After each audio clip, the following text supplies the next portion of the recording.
What if the most terrifying organization in modern horror began with a single, unblinking stare at a statue you weren't allowed to look away from? The SCP Foundation didn't emerge fully formed as a sprawling multiversal bureaucracy. It started as one creepy post on an image board, and every evolution since has been shaped by what writers dared to imagine containment could become.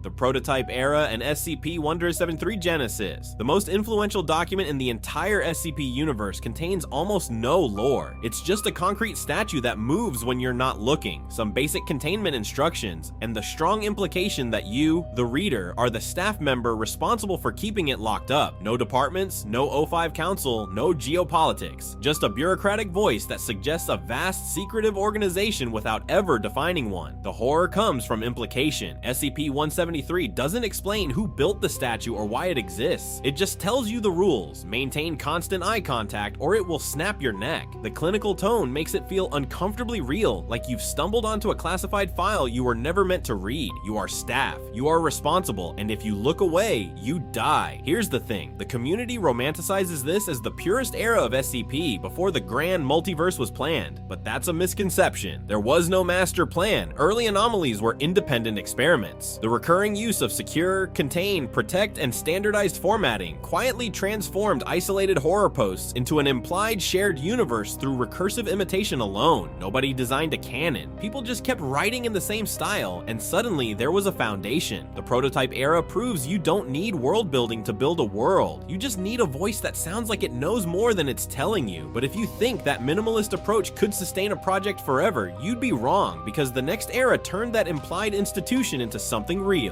The Classic Era and the Item Series 1 Foundation. Series 1 is when the Foundation stops being a vague shadow on 4chan and becomes an institution you can almost believe exists. The format locks in. Item number, containment procedures, description, addenda, safe, Euclid, Keter. The bureaucratic tone isn't a gimmick anymore. It's the default, and that straitjacket is exactly what makes the creativity inside it hit harder. This is when the Foundation becomes real in the fiction. Not just a concept, but a global militarized organization with recurring facilities like Site-19, mobile task forces with ridiculous acronyms, clearance levels, and an entire masquerade dedicated to keeping the world from panicking. You get legendary researchers with exaggerated personalities. Dr. Bright, who's immortal and unhinged. Dr. Clef, who might be the devil. Dr. Kondraki, riding a reality-bending butterfly swarm. And above them all, the O5 Council, distant and powerful, voting on things that could end the world. The formal rigidity of the article template paradoxically fuels creativity. Authors smuggle entire narratives into experiment logs and redacted addenda. You're not reading a story, you're reading a file that implies a story, and that implication is often more disturbing than any conventional narrative could manage. The community treats Series 1 as the golden age.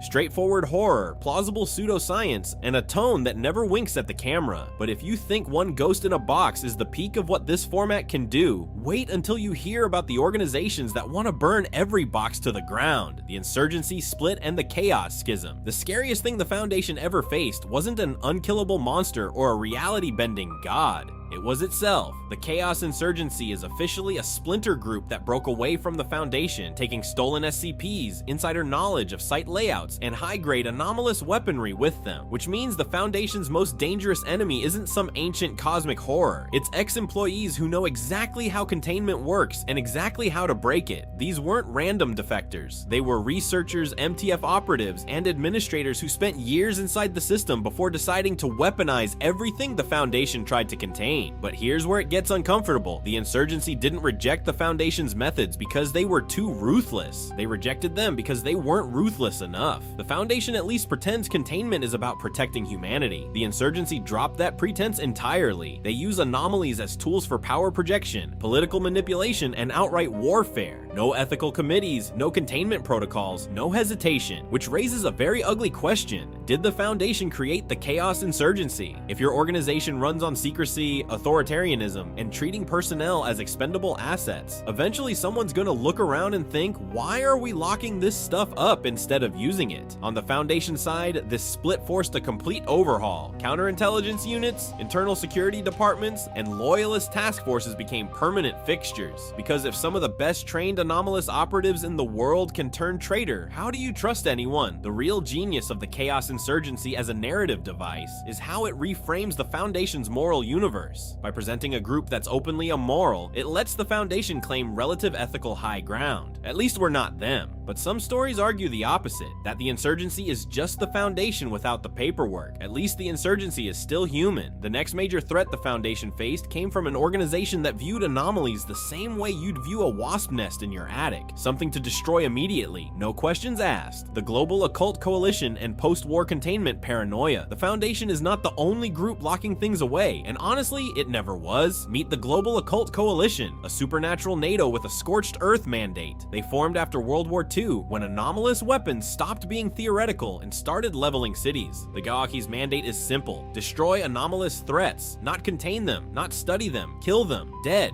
gone, problem solved, which puts them in direct ideological opposition to the Foundation, who think destroying anomalies is wasteful at best and genocide at worst. Here's the thing, the GOC isn't some rogue militia, it's a coalition of national occult programs backed by governments, militaries, and world religions. Soviet GRU Division P, American FBI Unusual Incidents Unit, Vatican sorcerers, corporate paranormal divisions, all working under one banner. They have tanks, strike teams, thaumaturges, and enough firepower to flatten a mid-sized country. The Foundation has to negotiate with them, trade intelligence, run joint operations, and occasionally watch in horror as the GOC annihilates entities the Foundation wanted to study. The Cold War didn't just involve nukes. In some canons, it involved anomalous arms races, ritual warfare, occult deterrence. Both sides stockpiling reality-bending weapons because if the other side had them, you needed them too. The Foundation sat in the middle, trying to keep everyone from using the really bad ones while quietly hoarding them for research purposes. The moral duel here is brutal. GOC operatives think the Foundation is insane for keeping certain things alive. The Foundation thinks the GOC is barbaric for destroying potentially sentient beings without trial. Neither side has clean hands.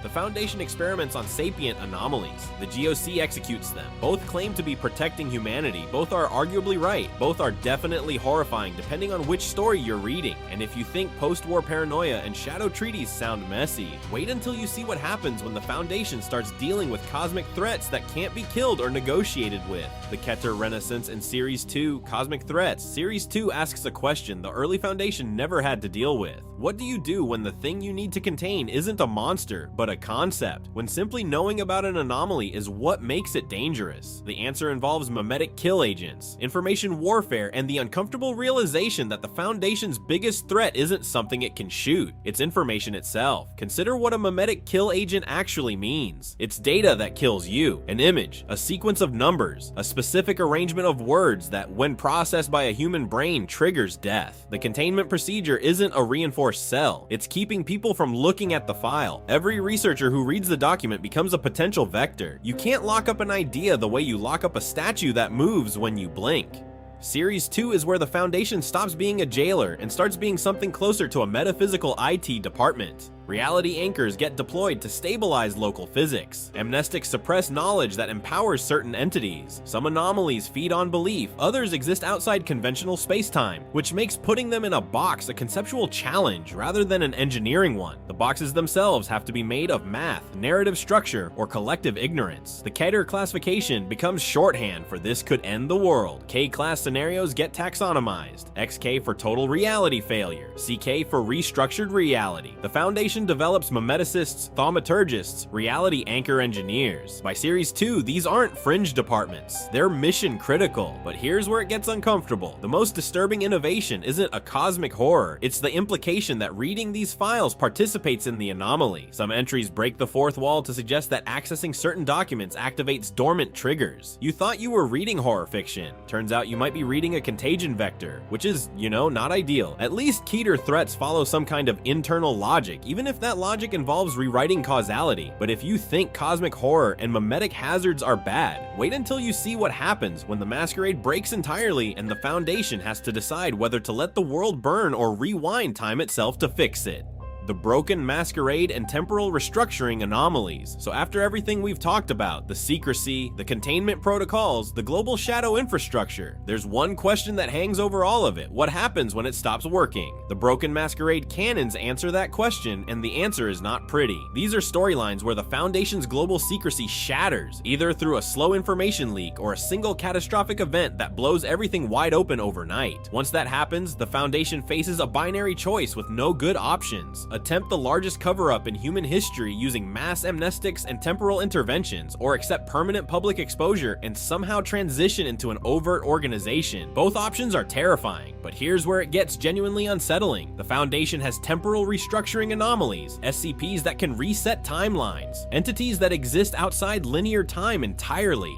This gives the Foundation a power that dwarfs anything we've discussed so far, the ability to edit history itself, which raises a question that should make your skin crawl. How many times has the world already been reset without anyone remembering? The reality you're experiencing right now in this fiction might be version 47 of a timeline that kept failing, and you'd never know. That's not containment anymore, that's reality editing. There's also a meta-narrative layer the community loves. Temporal restructuring functions as commentary on the SCP project itself, on its reboots, retcons, and shifting canons. Authors can imply that a storyline is simply one branch among many, and the ones that failed were quietly pruned. Your favorite canon might be a discarded draft. That's existential horror baked into the act of reading. The community is genuinely divided on this. Some fans love post-secrecy world building. Others feel the Masquerade is SCP's identity. Both camps have a point, which is why the best Broken Masquerade stories treat it not as a simple reveal, but as a slow institutional reckoning with centuries of accumulated lies. But if you think reality editing is complicated, wait until the Foundation starts opening doors to other universes entirely and building bureaucracies to manage them. The Department of Anomalous Affairs and modern multi-universal expansion. Here's the thing about a secret organization that controls everything. Eventually, everything becomes too much. The Foundation spent decades operating as though a single shadowy NGO could handle every anomalous object and entity on Earth, but the universe kept getting bigger and weirder until the fiction had to confront an uncomfortable truth. One organization cannot plausibly manage infinity, so the lore adapted. Enter the Department of Anomalous Affairs and entities like it, semi-civilian bureaucracies that handle the stuff that doesn't warrant a full containment cell, licensing anomalous businesses, monitoring low-risk entities integrated into society, adjudicating the legal rights of sapient anomalies that want to,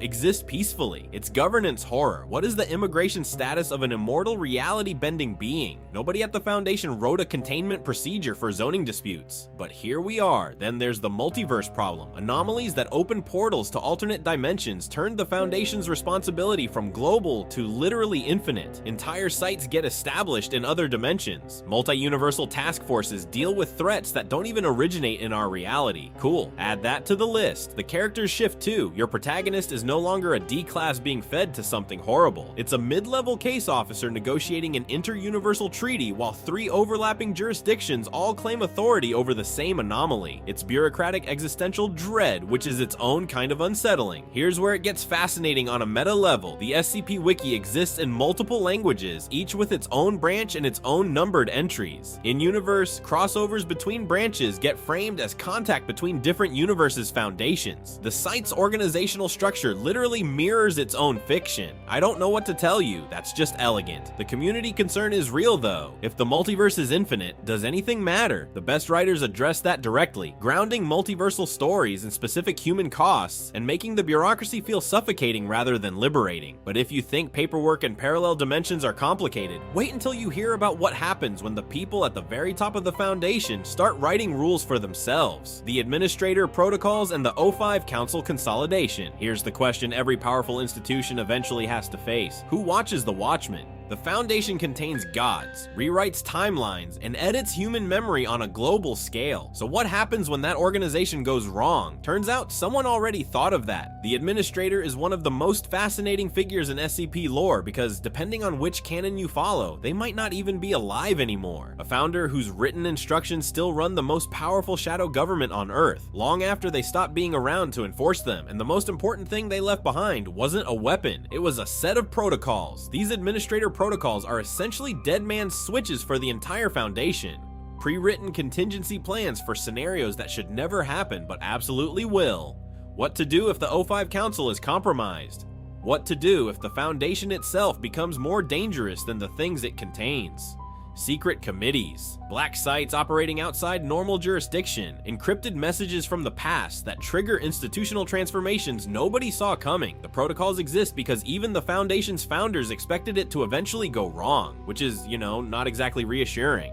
Meanwhile, the O5 Council itself underwent a massive evolution. Early references depicted them as faceless numbers, O51 through O513, anonymous, interchangeable, terrifying because you couldn't see them, but as writers dug deeper, individual overseers gained personalities, political agendas, factional allegiances. Some are idealists, others are monsters wearing suits, and in certain canons, the Council is partially compromised by anomalous influences, which is exactly the kind of scenario those protocols were designed for. There's a legitimate debate about which version is scarier. Faceless overseers are horror through absence. But flawed, human overseers with agendas. That's terrifying because it means the people making decisions about reality itself are just as corruptible as anyone else. The Ethics Committee exists as a counterweight, empowered to limit the O5's worst impulses. Whether it actually succeeds is another question entirely. But here's what makes all of this narratively brilliant. By inserting failsafes that can dismantle the Foundation if it crosses certain lines, administrator protocols prevent the organization from becoming an untouchable god institution. The Foundation can fall. It can be wrong. It can be dismantled by its own design. And if you think internal politics are complicated, wait until you see what happens when the Foundation tries to reimagine its entire reason for existing, the Vanguard Initiative and contemporary containment philosophy. Here's the thing about containment. It works until it doesn't, and after 9 eras of reality collapses, timeline edits, broken masquerades, and ethical compromises stacked so high you can't see over them, the SCP universe finally asked the question it had been circling for decades. What comes after the box? The Vanguard Initiative is the answer, or at least it's an attempt at one. In most portrayals, Vanguard emerges from a crisis the traditional Foundation model simply cannot handle. Maybe reality itself is decaying under the weight of too many suppressed anomalies. Maybe the masquerade finally shattered in a way no amnestic campaign could fix. Either way, the old playbook is dead. Secure, contain, protect worked for a world where anomalies were rare exceptions. It does not work for a world drowning in them, so Vanguard flips the paradigm. Control becomes stewardship, secrecy becomes managed transparency, unilateral containment becomes cooperation with the very groups of interest the Foundation spent centuries fighting. Sapient entities that spent decades in containment cells get offered conditional freedom, formal citizenship, a seat at the table, in exchange for cooperation under new anomalous law. Obviously, nobody's handing out freedom without strings. But the strings are negotiated now, not imposed at gunpoint. The people running this thing are exactly who you'd expect. Ethics Committee veterans who spent years filing reports nobody read. Field agents who watched one too many sentient beings get classified as objects. And former O5 members split right down the middle. Half call Vanguard a betrayal of everything the Foundation stood for. The other half call it the only logical evolution of those principles. But here's where it gets complicated. Vanguard doesn't get to start clean. It inherits the Foundation's assets, sure, but it also inherits its debts. Every ethically compromised experiment, every D-class personnel roster, every timeline that got quietly erased because someone upstairs decided it was inconvenient. You don't build a new house on a graveyard without eventually talking about the bodies, and stewardship is harder than control. That's the part nobody wants to hear. When your job is containment, the moral framework is simple. Thing is dangerous, thing goes in box. When your job is integration, suddenly you're making judgment calls about which anomalies deserve rights, which ones are too dangerous regardless of philosophy, and who gets to decide the difference. A world where anomalies are openly part of the social fabric is not automatically a better world. It's just a different one, with different problems nobody has solved yet. From a writing standpoint, Vanguard is the synthesis of everything that came before. The Prototype era's minimalism, Series 1's institutional solidity, the Chaos Schism's fractures, the Keter Renaissance's cosmic stakes, the Broken Masquerade's crisis of legitimacy. All of it compressed into a single question. What kind of organization could responsibly inherit that legacy? And that question loops back to something real, because the SCP Foundation, the actual collaborative writing project, is itself a kind of vanguard. Thousands of authors across decades, stewarding an ever-expanding mythology no single person controls, no central canon, no final authority, just a shared commitment to maintaining something coherent out of something that could easily collapse into chaos. The Foundation was never really a fixed entity. It was a narrative framework through which evolving writers explored changing anxieties about power, secrecy, and institutional accountability. Vanguard is just the latest answer to the question underneath all of it, not how to keep anomalies in boxes, but how humanity should live in a universe where those boxes can never be perfectly sealed. Turns out, nobody knows yet, but they're writing their way toward it. If you enjoyed this video and want to see more, click the video on the screen now.